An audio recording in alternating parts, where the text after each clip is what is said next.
కనుక స్వాతంత్రోద్యమంలో స్వయం సేవకులు అనేక మంది సాక్షాత్తుగా శాసనచాలకులతో సహా పాల్గొనడం మనం చూస్తాం. కాలక్రమంలో తిరిగి మళ్ళీ మనకి 1940లో వారికి లేరు. 1940లో వారు తన యొక్క భౌతిక దేహాన్ని వదిలివేశారు.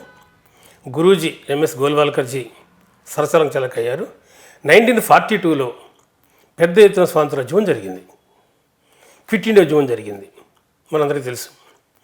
క్విట్ ఇండియా ఉద్యమంలో స్వయం సేవకులు అనేక మంది పెద్ద ఎత్తున పాల్గొన్నారు. క్విట్ ఇండియా ఉద్యమం యొక్క కనుక లక్షణం ఏంటంటే ఎక్కడికక్కడ సమాంతర ప్రభుత్వాలు ఏర్పాటు చేయటం. అంటే ప్రజలు స్వచ్ఛందంగా ముందుకొచ్చి వాళ్ళు ఆ ప్రాంతాలలో సెల్ఫ్ గవర్నమెంట్ ఏర్పాటు చేసుకుంటారు.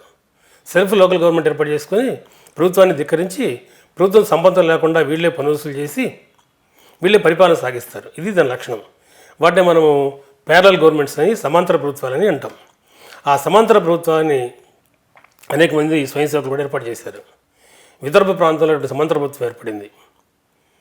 అదేవిధంగా మీవాన్ అనే చోట ఒక సమాంతర ప్రభుత్వాన్ని ఏర్పాటు చేశారు. కనుక ఎక్కడెక్కడైతే దేశమంతా ఉద్యమాలు జరుగుతున్నాయో అలాగే స్వయం సేవకులు కూడా తిరిగి మళ్ళీ సమాంతర ప్రభుత్వాన్ని ఏర్పాటు చేయడం మనం చూస్తాం.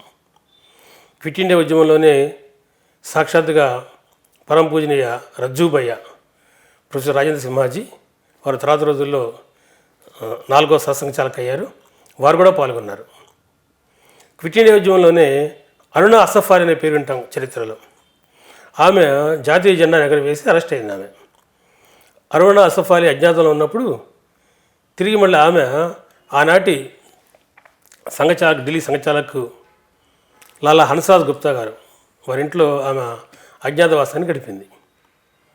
అంతేకాదు అనేక మంది కాంగ్రెస్ నాయకులు అజ్ఞాతవాసానికి వెళ్ళిపోతే ఆ సమయంలో వాళ్ళందరికీ ఆశ్రయాన్ని ఇచ్చిన వాళ్ళు స్వయం సేవకులు ఇళ్లలో వాళ్ళు ఉండేవాళ్ళు ఉండి క్విట్ ఇండియా ఉద్యమాన్ని నడిపారు. ఈ రకంగా 1940లో క్విట్ ఇండియా ఉద్యమంలో పెద్ద ఎత్తున గురూజీ ఆధ్వర్యంలో పాల్గొనడం మనం చూస్తాం.